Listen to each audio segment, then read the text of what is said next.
Vijay Mallya. He's been declared a willful defaulter, and in fact we now learn that the Enforcement Directorate has written to the Regional Passport Office seeking for his passport to be revoked. This is a demand in fact which had been made earlier as well. They had sought a stay on his movements to stop him from leaving the country. However, that was not done, and which is why Vijay Mallya is currently not in the country. He left the country just a few hours before the case was to come up for hearing in the Debt Recovery Tribunal. He had been taken to the DRT by a consortium of banks, and just before that hearing was to take place, Vijay Mallya left the country on a Jet Airways flight from Delhi, and currently he remains out of the country. He has been served notices repeatedly to appear, but he has kept asking for more time, and now you have the ED's latest move. To give us more details, Megha Prasad is with us on the phone line. Megha, what happens next? Now they have asked for his passport to be revoked. What happens next?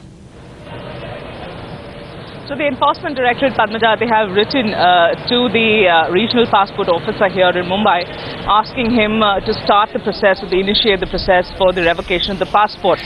So of course the passport gets revoked, it will be revoked now in all probability. We've seen these procedures happen earlier also in a similar manner by the Enforcement Directorate against Lalit Modi.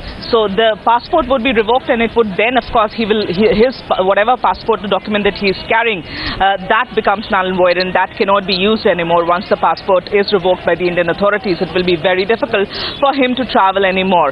So as far as his travelling out of UK or anywhere is concerned, it's going to be almost impossible once the process of revocation of the passport is completed. The Enforcement Directorate has written to the Regional Passport Officer saying two things. Of course, first giving out the details of the investigation that they're carrying out, saying that it's an important and a crucial investigation that is underway at this point in time, and there is complete non-cooperation. So the issue that they have made out in their letter is the issue of non-cooperation. They're saying that, of course, has been made out to be the reason why the Enforcement Directorate is seeking the revocation of the passport. Okay. Hence this letter that has now gone to the RPO here in Mumbai says that on the basis of non-cooperation with the investigation which is underway at the Enforcement Directorate, the Indian authorities now need to revoke his passport. In fact, Megha, just stay with me, because also joining us on the phone line is Hitesh Jain, lawyer. And Hitesh Jain, it seems that Mr. Mallya is just compounding his own miseries, because repeatedly he has refused to make himself present despite being given summons for coming back to the country. And now, in all likelihood, he's also going to have his passport revoked. How will that affect him?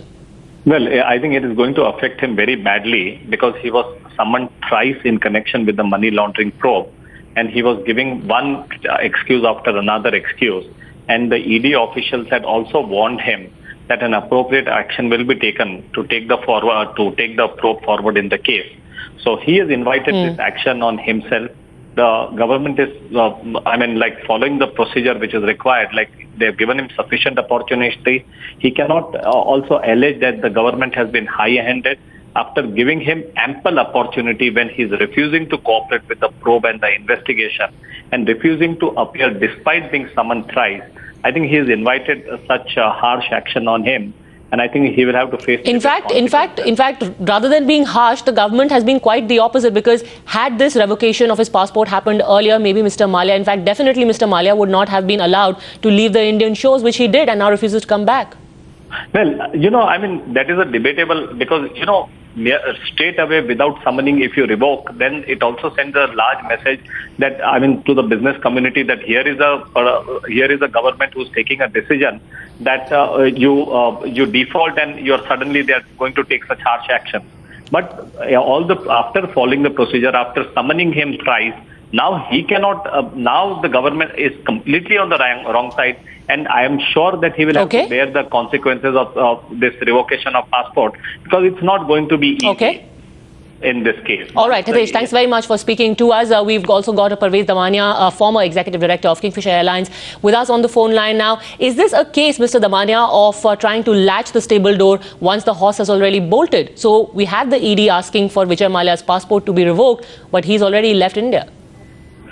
No, he left India, but when he left India, he had legally left India. But now I think the matter is getting much more and more aggravated. I think he should have appeared when the ED summoned him the very first time. He should not have. Now I think. Can you hear me, Mr. Damania? The situation. Yeah. All right, please go ahead. We had a problem with your audio line. Yeah, tell me, please. Tell me again. Yes, so I wanted to ask you, how is this going to affect him? Because he currently is believed to be in the UK, but with his passport being revoked, at the very least, his flight from there, from that country, will be stopped now to any other country for that matter. No, I think this is going to affect him very, very badly. And I think he has unnecessarily aggravated the situation. Up till now, he was saying he has done no wrong and all his losses are very genuine.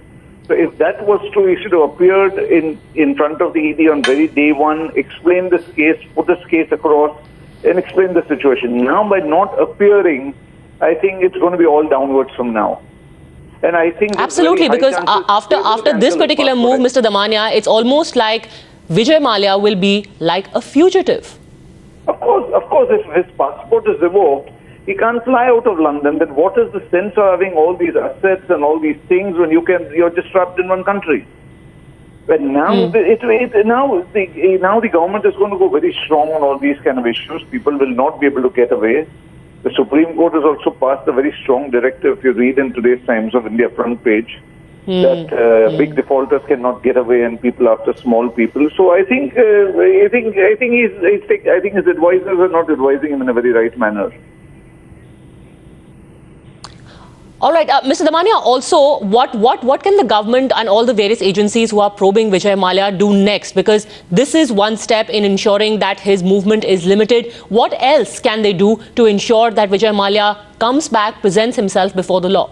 So I think the ED has power to attach his properties in India and abroad. But I don't think there are any real properties left in India, and abroad properties may not be in his name.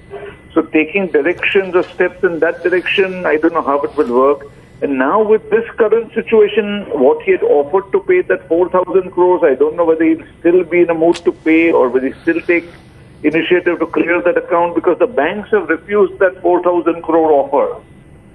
So I don't know how this thing is going to work out. All right, Vijay Damania, thank you very much. Yes, please complete. Please go on. Thank you. No, I think if the banks had negotiated further and tried to get more money out of him and settle the matter, it would have been nice. But now I think he's not going to be in a position or will be willing to pay any money after this situation, I think.